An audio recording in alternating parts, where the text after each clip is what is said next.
Welcome to 1,000 Tiny Steps. I'm Barb Higgins, and in this podcast, I'll share personal stories of great joy and tragedy and the steps that brought me there. I have become adept at tracing them backward to find the origin of an event, good or bad, that has affected my life. I have gone from being on top of the world with Division I All-American success to being unable to get out of bed with the grief of losing a child and everything in between. I am painfully honest, which can make people uncomfortable.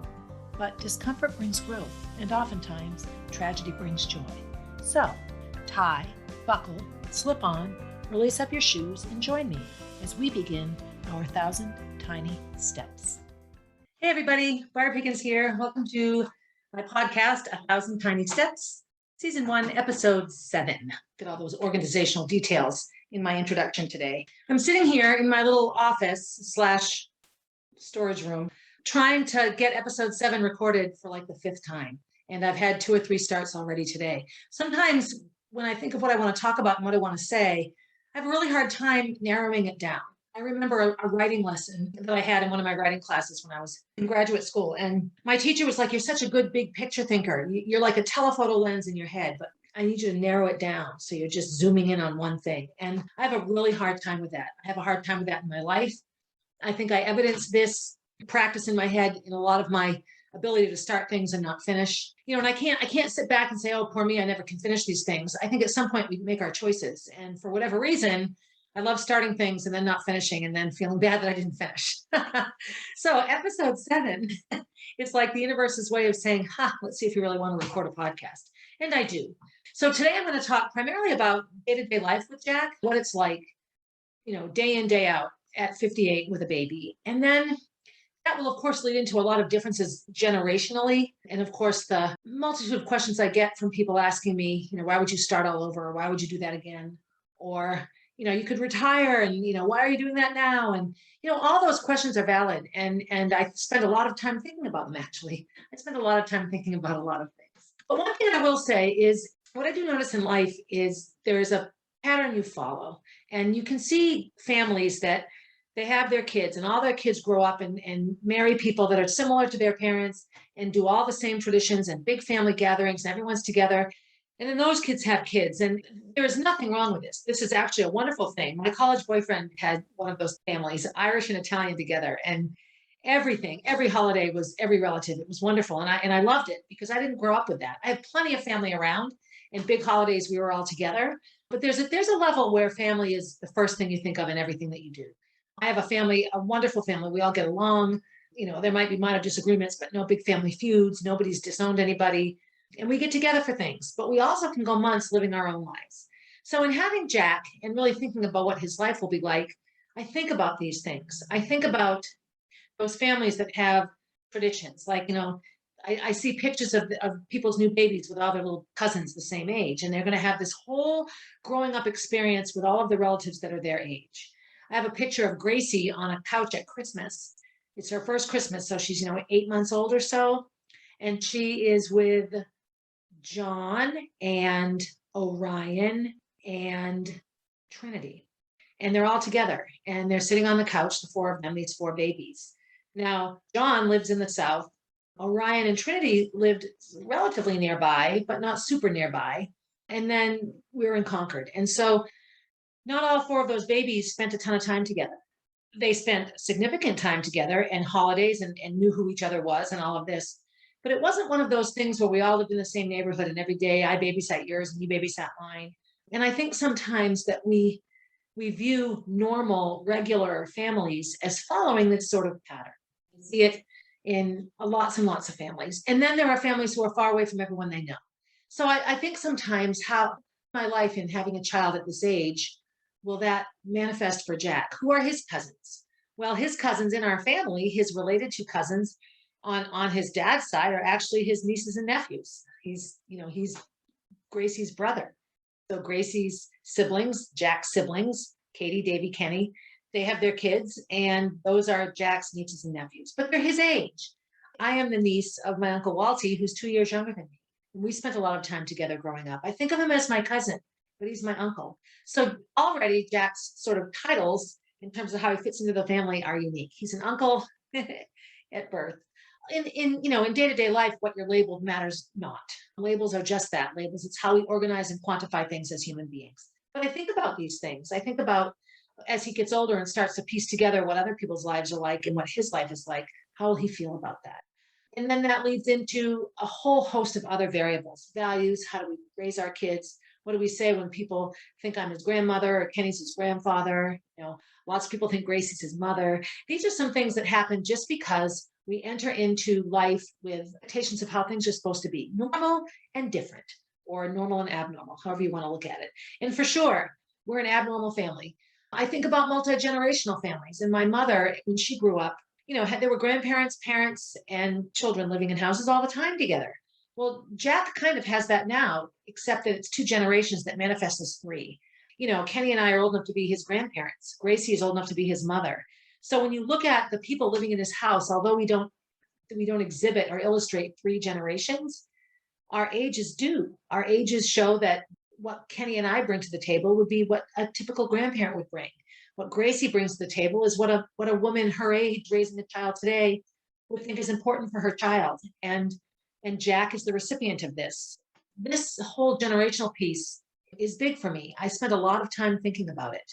I was born at the very end of the baby boomer generation. Kenny is as boomer as they get, right smack in the middle of the glory days of the United States, in a time between wars when life was good. And when we really look at our upbringings, they're different. They're different in a generational way. Forget money or geography or all of those things. There's differences. And we bring those differences to the table as parents. We did with Gracie and with Molly. And then there's me. I'm born in 1963, so I'm just the tail end of the boomers, but really a Gen Xer. And when I look at how I feel and how my childhood was, I feel more like I'm a Generation X type person. And then you've got Gracie, who's a Gen Z. They're called Zoomers. She's the first generation that has spent their whole life after the internet and social media and cell phones and the ability to communicate instantly and find information instantly. So this generational piece is also a big piece for me. These are not things I spent a lot of time thinking about when I was growing Jack. I really, at that point, was just following what I thought the universe was telling me to do, which was to have a baby. And now he's here. And so what do we do? How do we manifest the best for him in a way that, mimics normalcy, even though we're very different? And actually, when you really get a group of mothers together, the walls come down and the curtains open, and we find out that we are all a lot more similar than we think we are. Mothers who are young enough to be my children, a lot of the mothers I lived and worked out with in Mom Strong, we're all the same. We're very, very similar in how we feel about our babies and what we want for them and what we think is important in raising them. I would say probably the biggest difference is the gadgets. Everything that you buy now has the ability to lull your baby to sleep, to occupy your baby with music. You can put your baby in a room with a camera and drive around the block without ever not being able to see your baby. These are things that are very different to me. I just want my baby close. So if I can't hear him, then I feel like I'm too far away. And if that interferes with my day, if that interferes with what I can do at the time that he's sleeping, so be it. I'll choose activities that are close. That's just me. There's no value judgment there. Sometimes I think Gracie looks at me and rolls her eyes inside her head, like, boy, you could make this a lot easier, Mom. And I think, why would I make this easier when it's so rewarding the way I do it? So all of those things sort of come into play now. And I'm really much more of an observer at this point. He's 7 months old in a week. We have a long time to sort of really put together his life. In looking at Jack, and I've said before that a baby crystallizes things, it really does give me pause and make me think long and hard about things. I will acknowledge there are times you go online and you read the obituaries and people are passing away, and a lot of my friends' parents are passing away. And I think, we're in our late 50s and one by one, the parents are dying. A good friend of mine that I went to high school with, her husband just passed away from cancer. Deaths are hitting me a little bit more hard now. And I think it's because I realized that Jack will be quite young when a lot of the important people in his life die. Hopefully not me or Kenny, but again, some of my best friends lost their parents at very young ages. So sometimes the chronology and the tradition of life doesn't matter in when you go. But it's made me think, and it touches me differently. I look back to the assumptions I had in my head when Molly and Gracie were little, what I thought life would be like for them, how I thought it would be, and how I facilitated their day-to-day life and what I thought they needed. And I had assumptions. I had assumptions that today, on this date, they would be freshman and junior in college and everything would be fine. And, we all know that is not what happened at all. So I have no assumptions for Jack. I don't assume anything. I look at today and I try to make today as healthy and positive as possible so that tomorrow is a good day. And if there's something from yesterday or a month ago or 2 weeks ago or 8 months ago that I can learn from, I try to incorporate that in as well. So I think I'm much more aware. And that I think that comes a bit with being older. I was at the coffee shop I go to after CrossFit, my Mom Strong class today, and I ran into two women, both in their 60s, one pushing a baby in a carriage that was her grandson. It was his first birthday, and we talked and compared notes. And then in the coffee shop, just some people sitting next to me at the table, and just their awe and gratitude and getting chills about Jack and his arrival and how alert he is and how beautiful he is. And it's just one of those things that when I meet people like that and have these interactions, I realize that Jack's existence sparks a thought that they may not have had before. Both of these women thought it was wonderful. Sometimes I get "God, I would never want to do that again." And neither of these women thought that way. They both loved the time they could spend with their grandchildren. They were both thrilled and in awe that I could find a doctor that was willing to help me have a baby and facilitate that. So that was a wonderful, wonderful thing. So along with thinking about all of those things, how am I a different mother than Gracie would be? How am I a different mother now than I was 20 years ago? All of these things are in the forefront of my mind all the time. I would have to say, if I had to pinpoint one way that I'm different now than I was then, is I have a lot less stress. Although some people might not think so. I had a rough day yesterday. But I have a lot less sort of overall stress around the outcome of things. With Gracie and Molly, I was still really hung up on when they would potty train and when they would eat, what I was supposed to do as a mother, and what did the book say, and what did my doctor say. And, I had a hard time in the beginning really trusting my intuition. And now, of course, I care about all of those things. But quite frankly, I know that it will all work out and that babies are all so different that they're really, if there was only one way to do it, then only a small fraction of us would be alive right now. So understanding that allows me to take sort of a big breath. And older women that I talk to when I introduce them to Jack get this. They get this immediately. The younger mothers, a lot of the moms in Mom Strong, look at me. They're in it right now. They're in their 30s. They're paying mortgage. A lot of these women are stay-at-home mothers, and so their husbands are at work all the time. And they have, I listen to them talk about the struggles and, carving out time. And, I have the baby all day, and then he gets home, but he's been at work all day and he's tired. And none of those things exist right now in my reality. There are times when I'm ready to hand the baby off, or I'm going to give him to somebody, because I've had a long day. But it's never that like overriding panic that these things, have to get done, or I'm going to be late for work, or the mortgage will be late, or the electrician's coming and nobody's going to be here. All of those things have taken a big step back in terms of their intensity. So how does that make me different as a mother? I don't know. I don't know if I'm any different. I don't know if Jack watched a video of me with Gracie and Molly, if he would think I was any different. I try very much to interact with him in a positive way. I tell him I love him 1,000 times a day, which is, who wouldn't?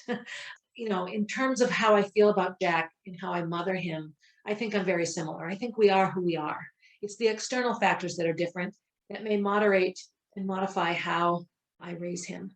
Which leads me to another big piece. And I'm noticing right now, I'm sort of starting the podcast in the opposite direction. I was going to talk about all these things second. But a big piece, when I had Gracie and Molly, I've mentioned before that I came from some child abuse in my childhood. And I thought, and it was generational in my family. And I felt very strongly and still feel strongly that we pass things on to our children. We pass on abuse. We pass on trauma. When you enter into a relationship as someone that's been raised in a traumatic environment, it's logical and obvious that you will have trauma.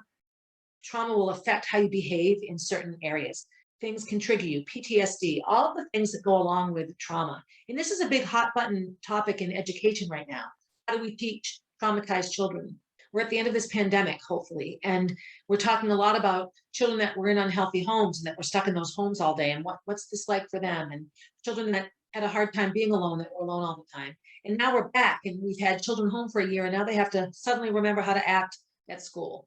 All of these things are traumatic in and of themselves. And then you add in whatever trauma their parents had, financial trauma during the pandemic, housing, fear, food, illness, the number of families that lost people to COVID. All of these things are traumatic. And it would be illogical to think that these things don't affect us day to day. They affect everything day to day.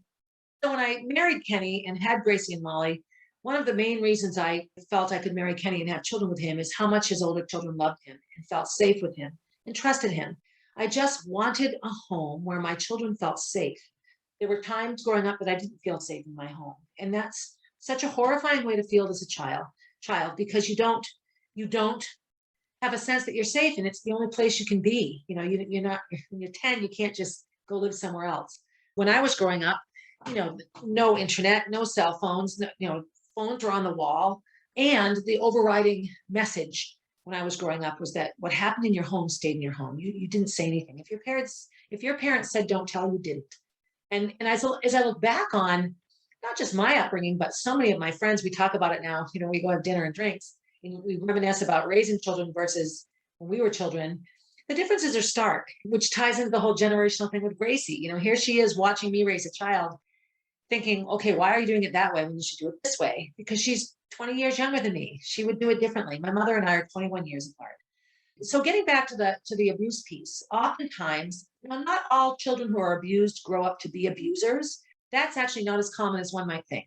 Lots of child abusers were treated badly as children and have trauma and maybe crime in their lives and things like this. But not all children who were abused grow up that way. Many abused children grow up to be the kindest, most unabusive people you can imagine. We also tend to gravitate toward abusive people. And the more sensitive you are and the more empathic you are about these things, the bigger a target you are for some people that maybe not even consciously inflict abuse on others. So my fear as a young adult, when I was dating and when, thinking about getting married, was that I will never have children. So maybe I'll never get married. Maybe I'll be the crazy single aunt for my whole life and all my little nieces and nephews will love me. And I really felt strongly that way. I didn't meet Kenny until I was 33 and I was 38 when Gracie was born. So it took me a long time to really decide that I could safely have a child. And I did not want to repeat the cycle of abuse. I didn't want at some point to find out Molly and Gracie by somebody they met at school or somebody on a bus or somebody had victimized them because they didn't know how to stand up for themselves. Because when you're told to keep your mouth shut, you become a good target for people. So I never told Molly and Gracie to keep their mouth shut. No secrets, unless it's a Christmas present. Be honest. Don't be afraid to speak your mind. Speak your truth. Better to be honest and kind and lonely than lie and make things up to fit in. All the time. I would share this with Gracie and Molly about how to be. And they were not victims of child abuse. Molly died of a brain tumor. I didn't have that one in my chart of what to prevent. We don't think about those traumatic things. After her death, my overriding first fear was Gracie and her mental health. And would she try to kill herself? And would she be okay? Would she become a drug addict? And would she turn to a dark life to mask the pain? All of these things were huge in my mind. And it goes back to repeating cycles. So now let's enter in trauma. So it's quite clear I've had a traumatic life. Even the thought of having Jack could be considered by some people a traumatic event. I have a dream that, scares the crap out of me a little bit. And then I have it again and again. And then I follow the dream. And sure enough, here's a baby. So how do I create a life for Jack that isn't based on trauma?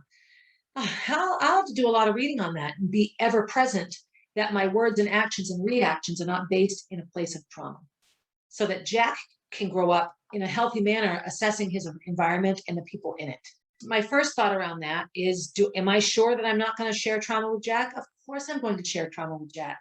You can't be me with all the traumas that I've had, job loss, child loss, all of the sort of social struggles I've had in my coaching and teaching career, some of my horrifying relationship issues.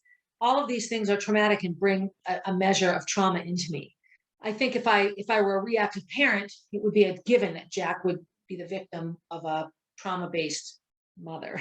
So I will and am, as we speak, taking all that very seriously because it's a big piece of me as a healthy mother. I need to mother Jack in a healthy way.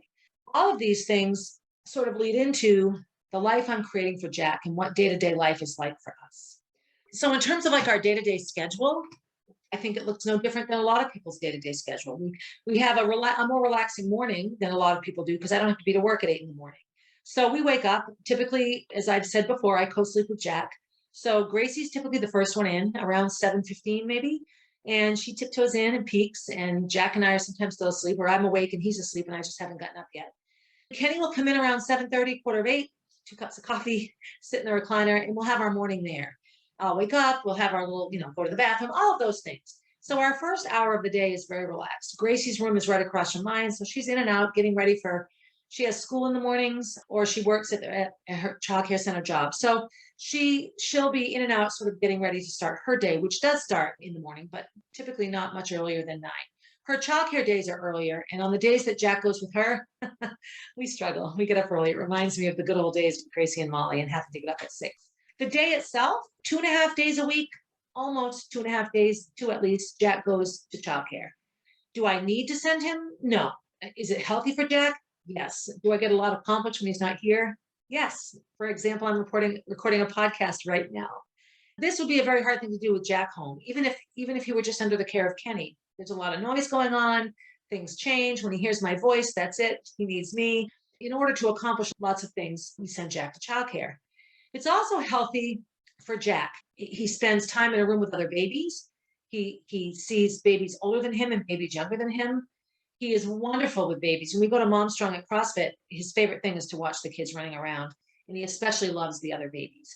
So he gets that. Now he's cared for by Gracie. He's cared for by the other staff members. All of these women, mostly women there, a couple of guys, are very different. They're not me. And so he's interacting with adults that are much younger than me, who aren't me.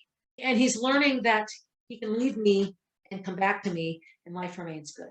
Now, granted, Gracie is there, and that's his sister. So that's a measure of comfort for me. But take that out, it's still a really, really good place for him to be. And the people there love Jack and know us and his story. That's 2 days a week. And on those days, those are days I try to do all my work-related things. We try to get house projects done that wouldn't be easily done with Jack around the house and those kinds of things. 2 days a week are my CrossFit Amesbury days, where we go to Mom Strong. And I try to make those days real Jack and Mom days. I have a coffee shop where I know some people. We go.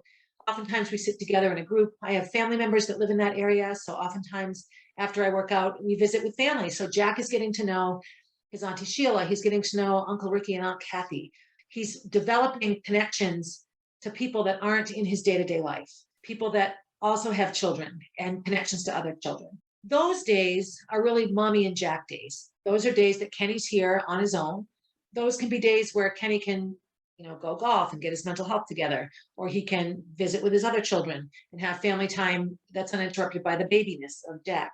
Oftentimes, however, again, he'll look at it as a chance to tackle projects at home that would be impossible to do with a baby around. And babies do put a wrench in the works of a lot of things. It's not a bad thing. It's just you learn to do a lot with one arm. And then weekends are sort of mine, where oftentimes I'll spend a few hours on a Saturday or a Sunday on my own, and Jack is home with Kenny. And that would be my sort of Tuesday and Thursday, where Jack is cared for and I'm doing things without the baby.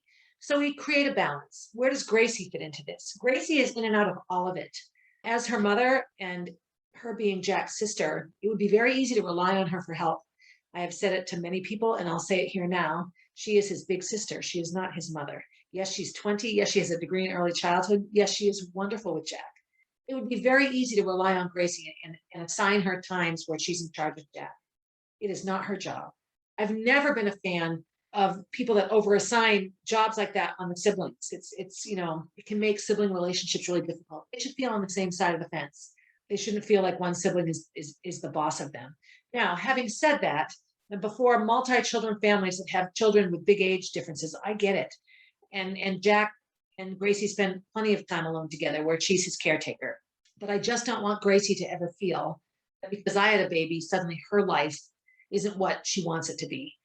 She owes nothing to this family in regards to Jack, except to be the best big sister she can be. So while she's a part of the day-to-day of Jack, she's by no means assumed that she has a specific role. I just want her and Jack to love one another, and I want her to like having him around. Evenings can be tricky. I'm tap dancing again, and I'm trying to do a ballet class once a week. By 5 o'clock, I'm done. And typically these things are at 6 or 7 at night. So that's tricky. And the other tricky piece is Kenny is the chef around here. He prepares dinner. He always has. When Molly and Gracie were growing up, I coached track. I wouldn't get home till 6 or 6:30 sometimes. So Kenny would come home and he would start dinner. And that was something that was a piece of the day-to-day that was his. So, Jack's a baby. It's pretty hard to cook with a baby. If he's happy in his little bouncy or in the pack and play or, in his seat, that's great. But babies don't always stay happy, especially at 7 months. So Gracie's role in the evenings can be a bit bigger. Oftentimes when I have school board meetings and I'm out late, Kenny will, start to fade around 8:30. And if I don't get home till 9:30 or 10, when I get home, it's Gracie and Jack. She actually is very good at getting him to fall asleep on her and do her homework. Plenty of times I've come in and he's been sound asleep on her chest and she's typing away on her computer, on her phone. So we make it work. We make it work and we work as a family and we work together. I would say the biggest difference here, and this is just because I'm 57 at the time of Jack's birth, is that there's a lot of media attention and it's ongoing and it will be ongoing. And I want it to be ongoing. Here I am telling my story in a podcast so hundreds of people will listen.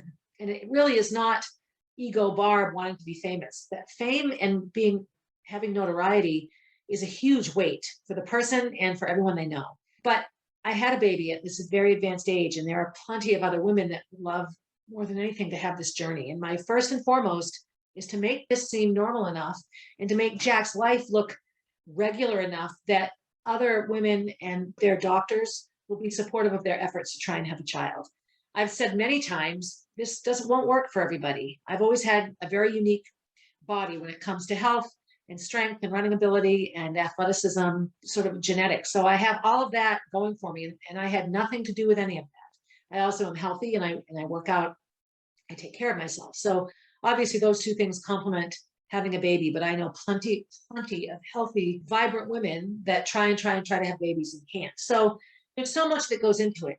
But for a doctor to look at a woman and say, you're too old, when they aren't, I mean, maybe that isn't the issue at all, is what I hope to change in the culture of medicine for women. I also want to change the culture of medicine for women in general. And that's another episode for another time, around how I have always felt about women and young girls and how they're treated in the medical community. You know, women and men in general are treated very differently. And I don't think it's always conscious. So that's another piece of Jack's story that I think warrants public notice, me sharing that sort of thing. Jack's day-to-day life compared to Molly and Gracie's day-to-day life. This is another piece that I really wanted to put into play here a little bit. For those of you who knew me then and know me now, and for those of you that are contemplating babies at an older age, or those of you contemplating adopting your grandchildren, which can happen, I would say the biggest difference would be social media. When I would nurse Gracie and Molly and be stuck on the couch all day, it was TV. I just flip the channel, because that's what I could do while I was nursing. I'd try to read books, but it's, with just one hand, and sometimes it's harder. They fall asleep and you put them down and they cry. It's hard to get caught up in a book. And so I did a lot of TV watching. I watched a lot of movies. That was back when you had DVDs and Redbox and you could rent movies and watch them on a DVD player. What got me through hours and hours of sort of being stuck with a baby in my arms. It's not that way now at all. It's my phone and it's social media. So social media right now is much bigger than just me playing on my phone instead of watching TV while I nurse a baby. It's all the implications and assumptions that come with social media.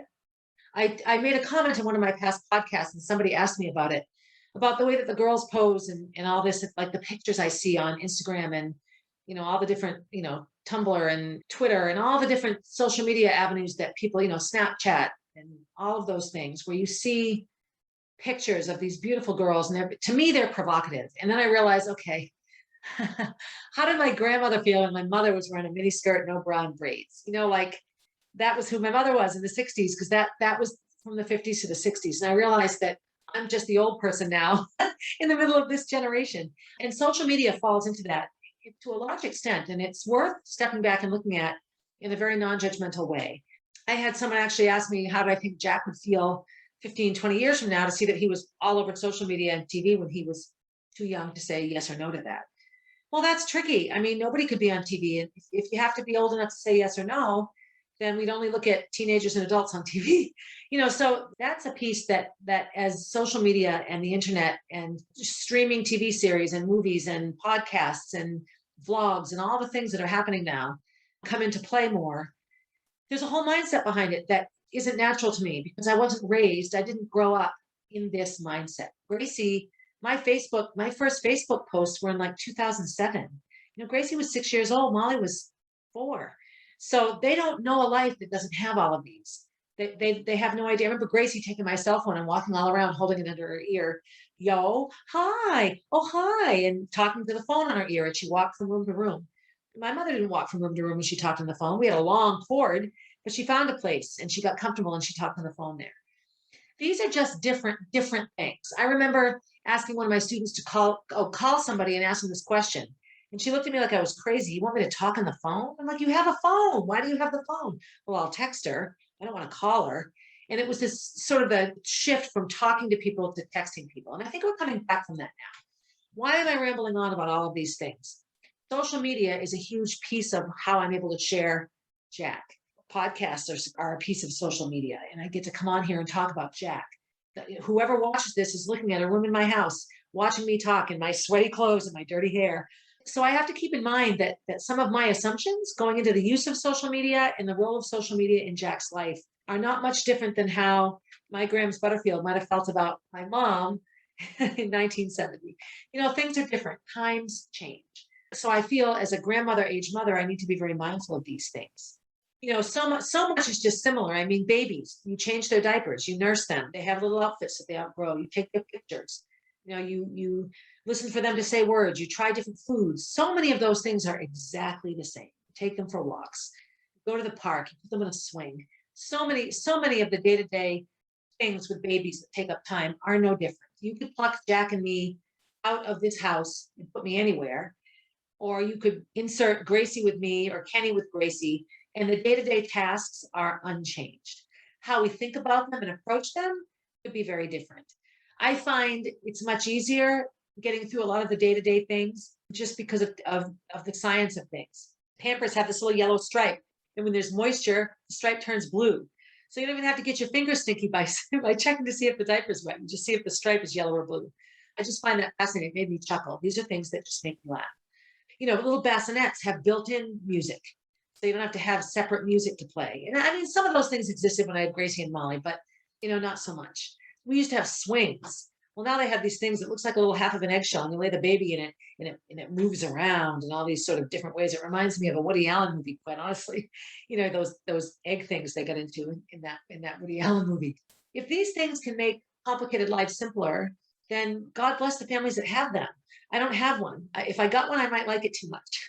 So these are some of the, as I navigate through, and I am jumping around here a bit, which I have a tendency to do, but as I navigate through, the important things are no different. Love your baby. I loved Molly. I love baby Gordy.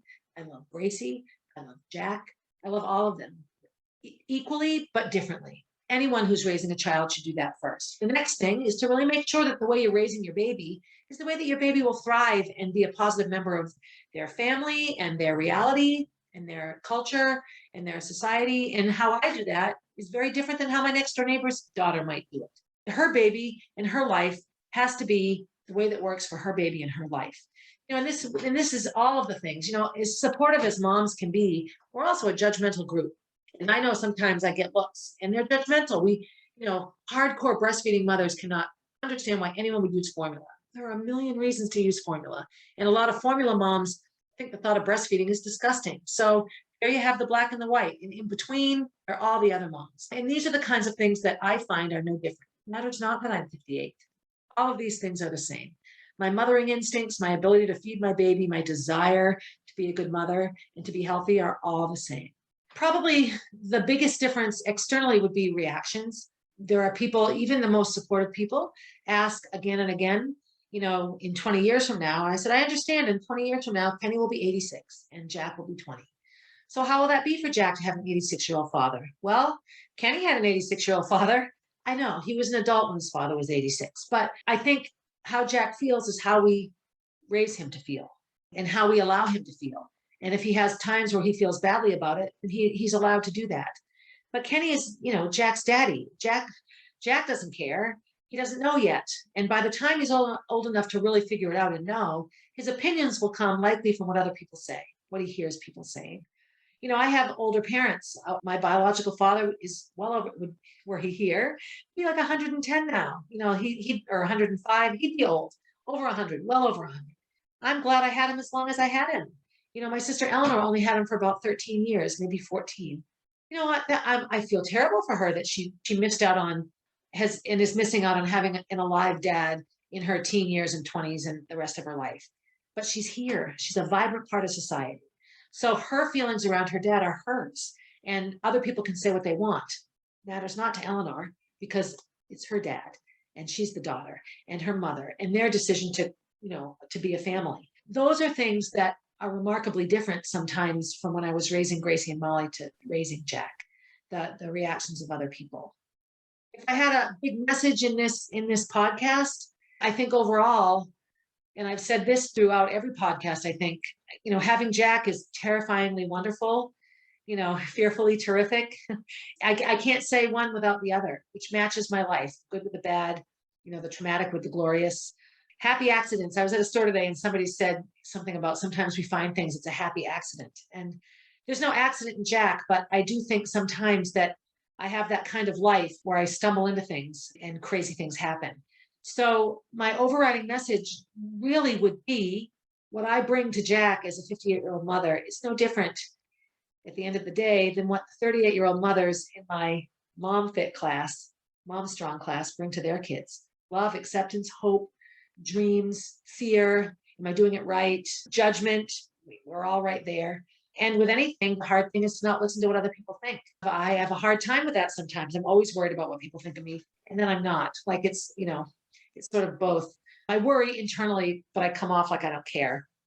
And that was a surprise to some of my Mom Strong moms when I was mentioning how tender I got about those things. And they all look at me like, you don't come that way at all. You're so confident. And oh my gosh, you're so good with Jack. And oh my God, they think I have all this confidence. So clearly I exude that, which might be good for Jack to feel like his mom is confident. But at the end of the day, we really, as a group of mothers, are no different at all. Our generationally, yes. How we think and feel about life, yes. Social media and all the technology and the modern day ideas of things, different, yes. One major difference that I'm thrilled for with Jack is he's growing up in a culture, we're struggling with it now, but of universal acceptance that some families have two moms, some families have two dads, some have one mom and no dad, some have one dad and no mom. Some are happily married, some are married and miserable. Some are being raised by grandparents. Lots and lots are adopted. We have children in foster care. We have children with disabilities. All of the things that make us different. A multitude of religions now, different languages. In 1969, let me think now. No, 1968, when I went to kindergarten, it was a white kindergarten class. The biggest difference was what neighborhood you lived in, because my school straddled middle to lower middle class neighborhood and a very, very wealthy neighborhood. That division was fairly quick. The biggest differences were what you wore and, how much money your parents made. My teachers, two of my first four teachers had been teaching for 40 years. They retired shortly after they had me in class, after 30-year teaching careers. So think about this for a minute. If a teacher's retiring in 1970 and they've been teaching for 40 years, they started teaching in 1930. That's the Great Depression. That's a completely different lifestyle than 1970, which was, free love and drugs and, rock and roll and everything else. Think about the difference those teachers had from their first day teaching to their retirement. So this is me starting off my life there. That was a big piece of my growing up, a big piece of why I kept quiet when bad things happened, a big piece of how I just wanted to fit in. And fitting in was one way. If you didn't fit in, you didn't fit in. I do feel that Jack will have a much greater opportunity to fit in because there are so many ways that you can fit in now. And I know the reality of kids who are different isn't always a lot better. I think kids get teased. I think gender issues, especially, this is such a new piece of life. I just feel grateful that Jack will be born in a way that he gets to say what he wants to say and be who he wants to be, because he will watch everybody around him doing those things. That's a difference that I embrace wholeheartedly. And I know it will be difficult for me sometimes. It's why I'll be really, really glad to have Gracie around. And I look at that as the opposite of a multi-generational family. We have one, but the older generation is the mother and the younger generation is going to guide the mother as opposed to the other way around. So that's sort of a nifty thing. I feel better about this podcast as I wrap it up here. I think it's a bit more structured. I've had a really hard time putting it together. Day-to-day life. Well, it just is what it is. And so much of it's regular. What's different, generational differences between having Jack now and having him then. So I look at all my notes here. I want to give a shout out to my editor because he really helped me organize this up. But, I look at it and I look at all of the things that I've listed here, and really they're no different than what anybody would worry about at whatever age. The other thing too, yeah, I'm 57. That's way older than other people, but we have so many moms that become moms in their 40s now, mid 40s, late 40s, and early 50s even. I've met a handful in this journey. Not everyone's having babies at 25. I think where it used to be heavy in the 20s is much more in their 30s now. Here we are. Baby Jack, big sister Gracie, daddy Kenny, mommy Barb, all living our lives under one roof as best we can. And that, I would say, is what we all do. That's no different than anyone else. I hope you've enjoyed the podcast. I'm just about ready actually to wrap up season 1. I'll do one final episode around, really specifically centered around Jack and things like that. And then I'll be moving on to Molly, a lot of what it was like to go through that. Those will be some tricky podcasts. But again, these are things that people don't talk about. And the people that need to hear them often don't hear them enough. So as I always do, I'm going to end my podcast with Molly saying, do you think you have a purpose? If so, what? I think mine is to make people happy. Does that make you happy? Yes. Purpose fulfilled. I don't know that my purpose as Barbara Higgins is to make people happy, but I do feel that everyone has the right to find happiness. Everyone has the right to be solid enough and safe enough and okay enough to pursue happiness, to be at the top of Maslow's triangle, where the physical needs, the emotional needs, and the ability to experience beauty bring you to self-actualization, where you can look at yourself and say, this is what would make me happy. I think we all deserve that. So do something today that will make you happy, or do something that makes someone else happy. Anyway, have a great day, everybody. Hey, thanks for listening and for supporting 1,000 Tiny Steps. I hope you enjoyed the episode and will continue to listen. Feel free to leave a review and share my stories with your friends. Also, please reach out if you have stories to share. I love hearing from and connecting with my listeners. If you would like to know what I'll be talking about down the road, you can find me on Instagram at Barb_444, on Facebook as Barb Higgins, and at my website, www.1000tinysteps.com.